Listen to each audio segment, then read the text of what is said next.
नमस्कार मित्रों, आर्य टीवी के इस आध्यात्मिक चैनल पर पुनः आपका विनम्र स्वागत है।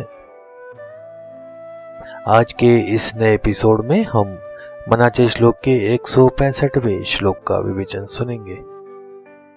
तो आइए शुरू करते हैं आज का एपिसोड। आज का श्लोक इस प्रकार है। देह्यादिक प्रपंच हा चिंतियेदा परियंतरी लोभ निश्चित ठेला हरि चिंतने मुक्ति कांता बरावी सदा संगती सज्जनाची करावी। मराठी भावार्थ ऐकूया। शरीर आणि इतर भौतिक गोष्टींचा विचार करणे अपरिहार्य असले तरी मनात लोभ दृढपणे ठेवू नये। परमेश्वराचे चिंतन केल्याने मुक्ती स्वरूप भगवंताची प्राप्ती होते। म्हणूनच सज्जनांच्या सत्संगाचा अविरत स्वीकार करावा, कारण तो आत्मउद्धाराचा मार्ग आहे। हिंदी भावार्थ सुनते हैं। शरीर और भौतिक संसार के बारे में विचार करना आवश्यक हो सकता है, लेकिन मन में लोभ को दृढ़ता से नहीं रखना चाहिए। भगवान के चिंतन से मोक्ष स्वरूप प्रभु की प्राप्ति होती है, इसलिए सदा सत्संग करना चाहिए, क्योंकि सज्जनों की संगति आत्मोन्नति का मार्ग है। आइए विवेचन सुनते हैं।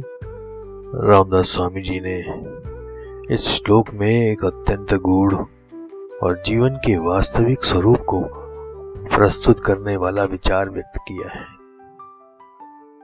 मैं और मेरा, इसकी संकल्पना कैसे मनुष्य को संसार में उलझाकर रखती है और मुक्ति से दूर ले जाती है, यह इसमें स्पष्ट किया गया है। जब कोई व्यक्ति मैं की अवधारणा से जुड़ा रहता है, तब वह अपने अस्तित्व को लेकर शरीर से जोड़ लेता है। मैं यह शरीर हूं, यह भावना मजबूत होती जाती है और इसी के साथ मेरा की कल्पना जन्म लेती है। मेरा शरीर, मेरा घर, मेरा परिवार, मेरी संपत्ति, यह विचारधारा लोभ की पहली सीढ़ी है। जैसे जैसे मेरा का विस्तार होता जाता है, वैसे वैसे व्यक्ति इन चीजों से अधिकाधिक बंधता जाता है। यह बंधन इतना सघन हो जाता है कि मनुष्य इसे ही सत्य मानने लगता है और अपने आत्म स्वरूप को भूल जाता है। यही कारण है कि मुक्ति दूर हो जाती है। मैं और मेरा, उसका ये फंदा मनुष्य के गले में पड़ जाता है और संसार के मोह में उलझ जाता है। इस मैं की अवधारणा का विस्तार कैसे होता है, मनुष्य को मुक्ति से दूर कैसे ले जाता है।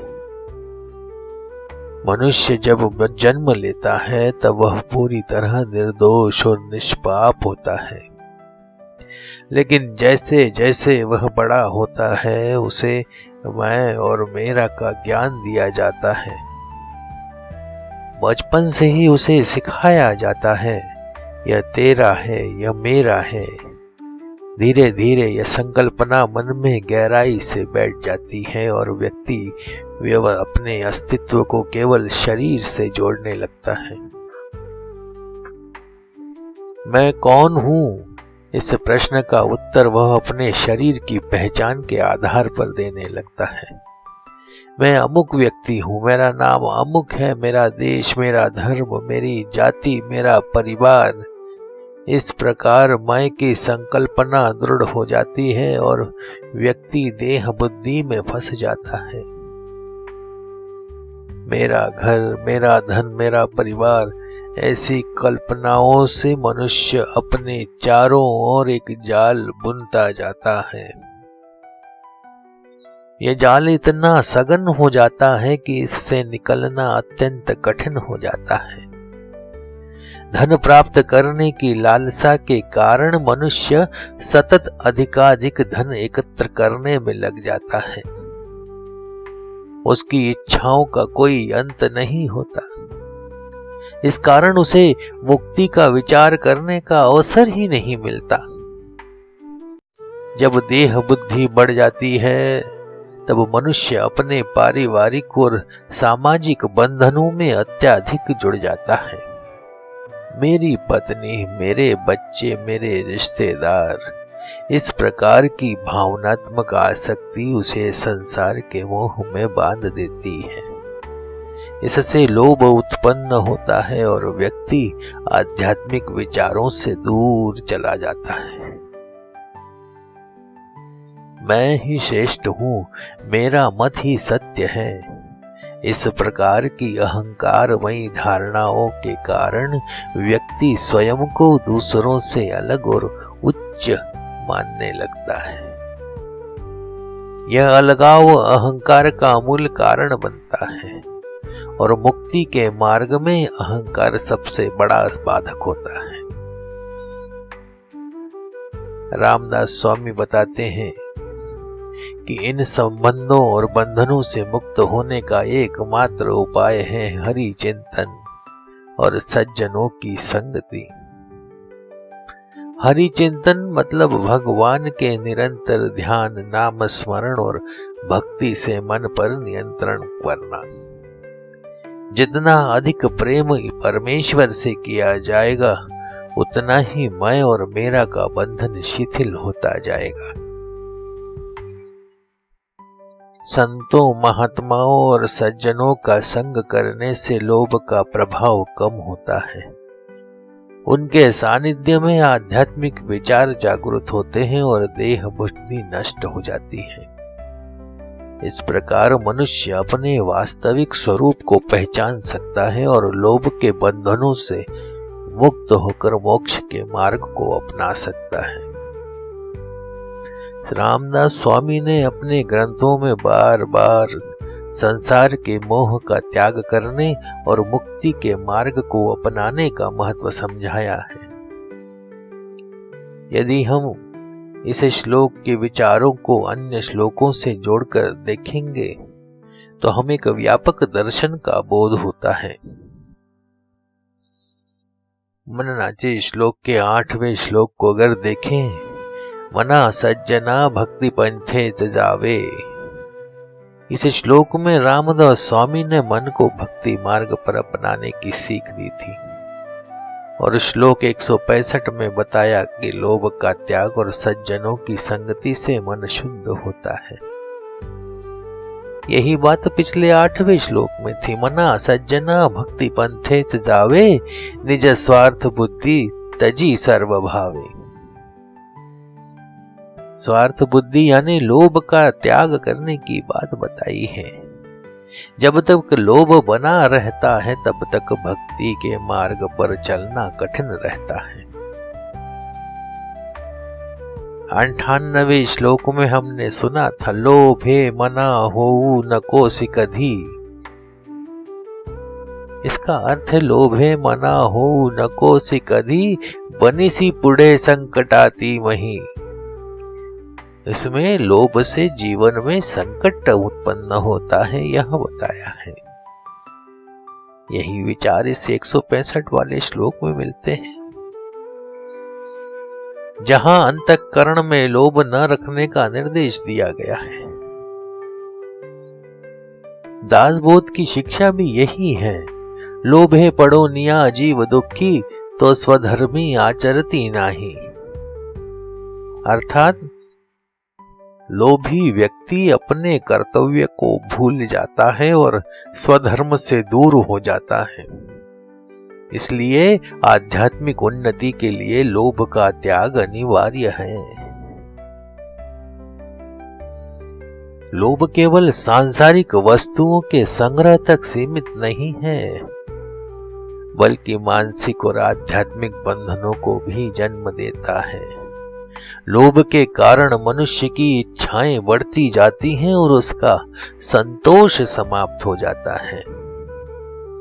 इसी लोभ के कारण व्यक्ति अपनी उन्नति से अधिक बाहरी वस्तुओं पर निर्भर होने लगता है।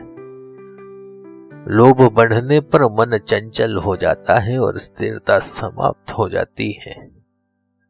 लोभ के कारण स्वयं का और दूसरों का नुकसान करने की प्रवृत्ति बढ़ती है। इस लोभ को त्यागने के कुछ उपाय हैं। पहला तो है परमार्थिक चिंतन, अर्थात यह जानना कि भौतिक वस्तुएं नश्वर हैं और लोभ का प्रभाव कम हो जाता है। फिर सज्जनों की संगति करना है। इसके संत संगति करने से मन शुद्ध हो जाता है और लोभ में थोड़ी कमी आती है। अपनी सीमाओं को पहचानना भी एक काम है। चाहे कितनी भी वस्तुएं प्राप्त कर ले, संतोष सबसे अधिक महत्वपूर्ण है। ध्यान कर सकते हैं। ध्यान के माध्यम से मन की वासनाओं पर नियंत्रण पाया जा सकता है। प्राणायाम करने से मन शांत रहता है, लोभ दूर होता है। परोपकार करने से स्वार्थ की भावना कम होती है। मन जो सांसारिक बंधनों में बंधा हुआ है, उसे भी मुक्त करने के कई उपाय हैं। निरंतर ईश्वर का चिंतन करना चाहिए, सज्जनों की संगति करना चाहिए, लोभ का त्याग करके निस्वार्थ सेवा करनी चाहिए, आत्मज्ञान प्राप्त कर मुक्ति के मार्ग का अनुसरण करना चाहिए। इससे संस्कारों में बंधे हुए बंधनों का बंधन मुक्त हो जाता है।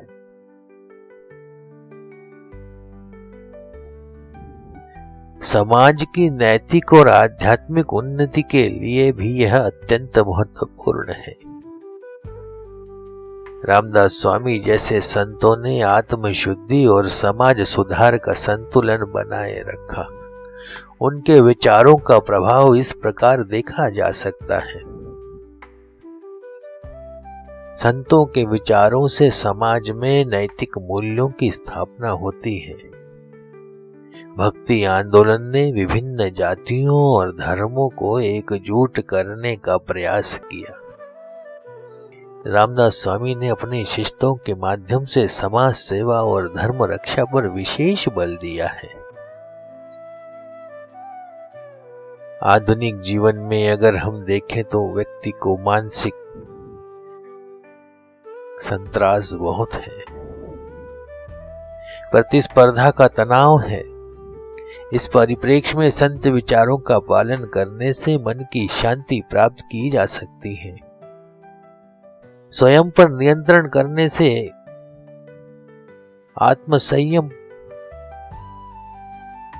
और स्वयं पर नियंत्रण, इसके करने से जीवन में तनाव कम हो सकता है। आत्मचिंतन और ईश्वर स्मरण से मन स्थिर रहता है और सकारात्मकता बढ़ती है।